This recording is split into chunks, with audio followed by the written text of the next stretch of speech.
All right, I'm in a little different wardrobe today. Just freshly back from court. That's right, from court. Get into that in just a second. We're at our destination number 2 setting for our podcast. This is really how, turn around and show them all that, Christian. This is really how I envision our backdrop to be. Some merchandise, some vehicles, not just some green screen in the background. That's all real stuff in the background. And we got this couch, and we really kind of had some other stuff lined up for in here. But unfortunately, in the summer, it's like 150 degrees in here, and in the winter, it's like 12. So short sleeves are not ideal for today. And actually, Christian was laughing, saying, you know what? That looks like your good clothes that you're wearing. It's actually not even mine. This was my father's. My dad dressed pretty well. This was one of his more leisurely shirts. It's my to go to court shirt because it happened to be here. But anyway, back from court. Part of this video, but the other part of this video is business partners and business in general. I have realized that a ton of our following is business owners, future business owners, past business owners, and people that are inspiring to be business owners. And I can give you a small glimpse into that, and we could take hours to do this, but I do feel impelled because I was at court for about an hour and a half. You can't take your phone. You can't have a smartwatch. You can't have anything. I'm not smart enough to have a smartwatch in the first place, but you can't have your phone. You can't have anything else. You can't have earbuds, a whole list of things. I don't go to court very often, so it's kind of amazing to walk through there and see the people coming and going and the things that you can or can't have. So zero communication. So I had a few minutes to sit there and think for 2 reasons. One, the reason I was there, and 2, about a few conversations recently with customers, small business owners. I say small business owners. Some people look at our business and be like, you're not a small business owner, you're a huge business owner. I don't think that term is really about the size of the business, because a small business owner that owns a small car lot with 5 cars, still a small business owner, and so are we. Corporations are your Walmarts and your Philip Morrises and your other things. Nothing wrong with them, but they are the giants and we're the small guys. And small business is tough, and small business is tough this time of the year. Big business is tough this time of the year. And something to remember, with those big companies, you're just a number. You might get a great paycheck, you might have a great salary, you might have a great career, and then one day, number 22 gets called and they fire you. Unfortunately, we've seen a lot of that recently. We've seen some guys that had some big debt come to us to sell their stuff, and the reason is they can't swing it anymore because they went from making this huge salary that they thought they were going to make forever to making nothing and hardly able to even get a job. And that's a bad spot to be. I've always felt like a person should live within their means of things, but everybody takes that differently. You know, we see a lot of customers that we can see the writing on the wall and we can give our 2 cents. I've probably lost more sales than I've gained sales by giving advice to people when they come in looking at a $75,000 or $80,000 truck, and they really probably should buy a $30,000 truck, and they don't like a $30,000 truck, so they don't like my opinion, so they go elsewhere and buy an $80,000 or $90,000 truck, and 1, years later I buy it from the repo auction, or 2, they come to us to help them sell it. And that's unfortunate because, you know, there's a balancing act of how much you can make and this and that and the other. Getting off topic. So, went to court today for a partnership gone bad, and it was actually some customers of ours. So I was there as a witness. And no differently, a big waste of time because this has been ongoing and ongoing and ongoing, and it got continued again over a technicality. And it was over some partners and some paperwork that got fraudulently signed and done between the two, so they had to call in our original paperwork and some other things like that to testify, I guess, basically the fraud or the, what's the other word for signing something, Christian? Forgery. So anyway, I had to turn off my phone, I had to go in the courthouse and empty my pockets and sit there for nothing. Not only was I there was a DMV investigator there, which I had a good talk with, a really nice fellow. Thankfully, we're not on his radar ever, so that's the good news. And attorney on his side, attorney on the other side, a court-appointed something, a detective, and then the court. And all of us to show up, all of us to take off work, all of us to go there. And it was a courtroom full of people, so there was a lot of other things going on. And I was kind of interested in seeing some of them because there was some pretty creatureful people in there. So I was wondering what they were there for, but didn't get that far. Sat there, they started calling people, they asked for an exception of something. It got canceled for today and continued into January. So there'll be a part 2 to this.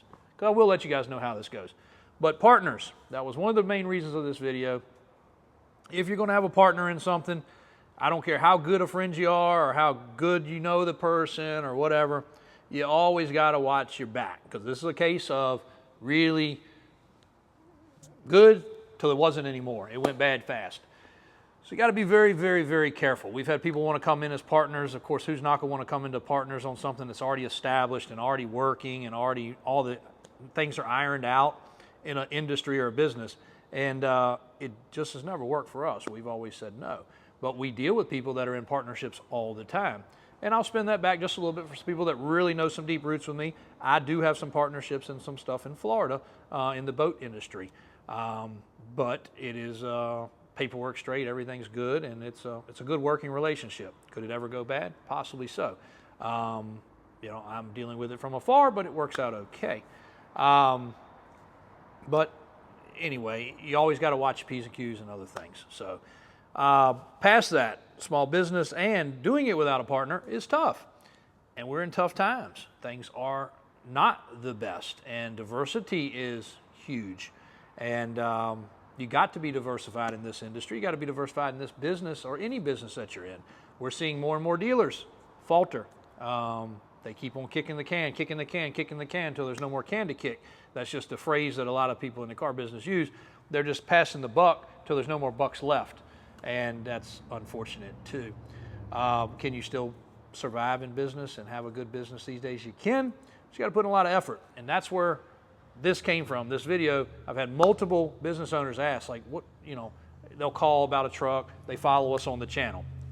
A ton of following from business owners. I know you guys love square bodies and Broncos and other cool toys, but I would have to say one of our most large following is from business owners and people that are inspired to be business owners. And I get the calls. So I know that they're out there and I know how many there is because I get more calls about that than I do about buying square bodies and equipment and other things. Some asking for advice, some asking about a vehicle and then asking for advice. And all I can tell you is I have been at it a long time and I feel like people have warmed up, gotten to know us, gotten to know me through this channel, so they look for advice. And I don't mind giving it, but I can't always paint rays of sunshine. Towing industry I know a lot about. Car business, obviously we know a lot about. Service facilities I know a lot about. Boating related things, know quite a bit about. But that doesn't mean it works for everybody. This is not 9 to 5. Truth be told, in the busier times of things, I was up at 5, hit the gym, at work at 7, working till 7 or 8 o'clock. So that's a 12, 13-hour day. I rarely ever, until very recently, took time to even take lunch. Every now and then I will go with my fiance and my newborn daughter, or not newborn any longer, but 2-year-old daughter, and catch Mexican or something for 20, 30 minutes, something like that, and then I'm right back to work. 99.9% of the time, I'm eating, walking across the lot, walking, sitting at my desk, and within 5 minutes I'm done and I'm back on the phone. Don't play golf, don't play tennis, don't, do all these other things. And I'm not saying that's a bad thing. I know a lot of guys enjoy golfing. I've got a lot of buddies that's their pastime, and they make work-related events. That's probably a great way to go out and network with people. If you're in the construction field or if you're in, this field or that field, maybe that's a pastime. But I couldn't imagine taking a half a day out to do that ever. Unfortunately, that's just something that there's just not time left in the day to do. Good thing we did that, Christian. That worked pretty good. Wouldn't have been a problem. My uncle was trying to move a truck in here, and I said, the only problem with this area is different than the other is everybody walks through here all the time, even customers. So we had to lock that door and close the door for noise. So I hope you guys, the audio's okay. Hope you're following along. But you're not going to do it 9 to 5. Again, you know, I'm trying to take a little extra time, do some more things with the family, do some more things with some of the other sides of the business and real estate and things I do, and not still take away too much from the business. But I got good employees like Christian behind the phone, Mike, AJ, my Uncle David, all the people I have, especially my mom, that are always working. Mom puts in hours just like I do. Unfortunately, she retired 20 years ago from a corporate career, and she could not stop working. So she's still working, even though 20 years ago she would have been completely fine to not work another day. But that's just in our blood. That's what we've always done. In saying all that, you got to put in the effort. You got to put in the time. It's not going to be handed to you, even though I am second generation and what's up and coming third generation for this business with my daughter and you know, other family members in off-road shop and other things. It's none of it ever gets handed to you. You know, there's always going to be bills. There's always going to be bills to pay. People ask, you know, one guy asked the other day, he said, man, y'all got to have some crazy bills that come in. And even though we have very low overhead compared to what most businesses like us have, there's still over $100,000 a month outgoing bills. Electric bill, phone bill, cable bill, computer-related stuff, advertising, over $100,000 a month in outgoing expenses. So that means if we don't make $100,001, we made nothing. Those bills are coming in anyway. If we had crazy overhead like a lot of dealerships do and had not organically grown, that number would be $200,000 monthly if we had huge leases and more employees and other things like that. It's staggering numbers, and unfortunately, some people jump in. One of the biggest things people do is they save up a nest egg and then they start a business, and that nest egg quickly is gone. And if that's their retirement, that was not a smart idea. If it's money you had saved that you could frivolously spend on going buying a camper or a boat or a piece of land or something, okay, invest that money, start a business. But again, if it is your life savings and your retirement, not a good idea, especially not in these uncharted territories of times. The other part I meant to start this video with, this was the other thing about it. Sorry, some of these get a little rambling. Saluda Motor Speedway, VMS, Virginia Motor Speedway in Saluda, Virginia, closed. They've been there over 20 years. That family at one time owned the big racetrack in Richmond, sold it and opened this up. Clark and his dad, great people. Clark is the son. He's a little bit older than me, I believe. He's going to continue to run one little section of that. They do 2 events a year. Happens to be the Mud Bog, so thank goodness they're keeping that. But the circle track, they said their statement was great, and the second business was the same. With the growing cost of employment, bills, expenses, and the lack of attendance, they had to close. And they just cold turkey closed. Circle track, dirt track racing, no more. They're gone. They closed up. But the cost of a ticket probably didn't change. The cost to run that facility, I guarantee, doubled in the last 5 years. And finding the employment to run it, not happening. Finding the people to come, you know, it's a sport. It's not for everybody, but most people want to sit at home and watch it or watch YouTube like you guys are now. People's needs have changed on that. Second business, 60 years in business, right down the road, Grayline Auto Parts. Grayline Auto Parts, we've been buying from them. I remember going in there when I was a little kid with my dad because they were a little different than the big boxes. And then the big boxes came heavy, Advance, Federated, all these other companies. Some people don't like the big box store. Grayline is still our old school guy sitting behind the counter with dirty fingernails. When you tell him something, he actually understands it. He doesn't ask you what color your car is to get wiper blades and whether it's four-wheel drive. He knows parts. And unfortunately, after all that time, they realized they were also doing nothing but putting money out, putting money out, putting money out every month just to keep the doors open. They own the real estate. If they had to rent that real estate today, they would just be going in the hole thousands and thousands and thousands of dollars a month. But because their overhead was so limited, they didn't pay much attention to it. And I'm thankful they did that because the owner, I'm good friends with his son also. And he's also a slight bit older than me. But they also do a lot of real estate, other things. and the son owns multiple other businesses. But the dad, at 80-some years old, is now going to retire. Should have retired 20 years ago. Same deal. Could have not worked another day in his life. Plenty of other revenue streams. But he enjoyed the people coming and going. He enjoyed ordering parts. Finally, the son said, Dad, stop. I'll take your phone away, whatever I got to do. You're not ordering. You're not doing anything else. It's time to close. And they closed. But the same thing he said. In the last 5 years, their bills had doubled. The employment problem was a problem. And they had some long-term employees, some that had been there for 40-some years. So that sucks. But times change, things have to change. With the industry we're in, people mostly are ordering offline, buying offline. Thank goodness you can't buy a 66 Bronco off Amazon, because most people would do that. You're not going to buy a square body off Temu or whatever all these other things are. You're going to have to come somewhere if you really want to buy a vehicle like that. And in doing that, keeps my people employed, keeps the lights on here, and keeps us doing what we love. Might not last forever. But would I start a car business today if I saw both sides of the table? 1,000,000% no. It wouldn't work. If you wanted to do what we do today, it would not work. And that's nuts to say that. It is crazy to say that, because I'm all for positivity. I follow Roman Atwood. I really watch his videos. My fiance all the time just shakes her head. She comes in, I'm watching those videos. He's really inspirational. He owns a lot of businesses. He's very positive. But one take back from that I have to say is, he's going and buying all these facilities. He's buying these businesses. He's buying everything and paying for it. So again, his overhead, where it would or should be, he really doesn't have. So he can talk about the day-to-day business and it breaks even or makes a couple bucks, that's fine. But if he had the real bills that it takes to build a business from scratch, he's got a laundromat, he's got a car wash. If he had to do the infrastructure and start those from scratch today, he wouldn't make it. But I love his positivity, and I'm that way too. Customers ask, and again, the whole reason for this video is a lot of guys ask for this. A lot of guys in the towing business, other businesses, car lot businesses, they just say, hey, how's things? And the honest answer is, it's okay. It's not great. I still try to stay positive.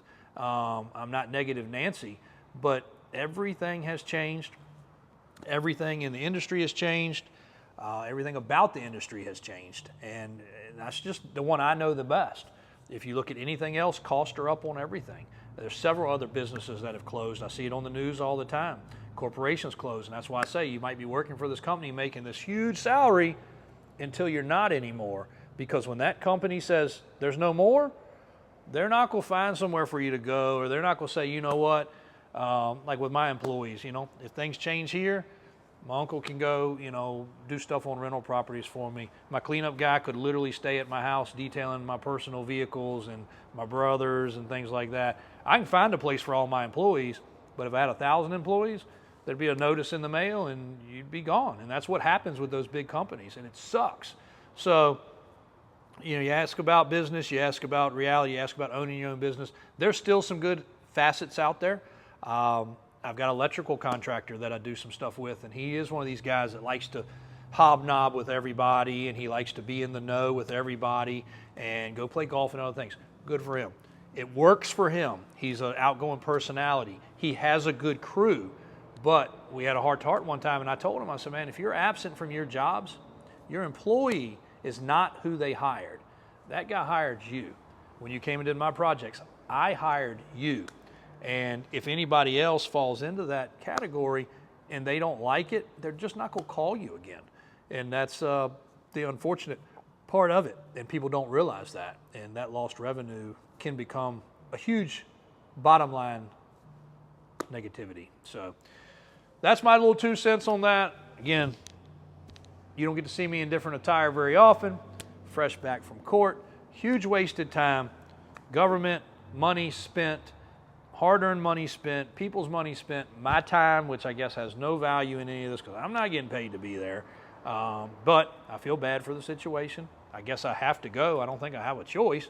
And I'll have to go again in January. And if they continue it again, God knows how long they're going to continue it again and again and again. I still got to deal with it. And I'll still have to go, and I'll still have to wear I guess you don't have to. There's a lot of guys in there in jeans and T-shirts and everything else. But I did at least put on one of my dad's shirts and show up. And was ready, in case they needed me, but they didn't, and continued on, just like this saga of business.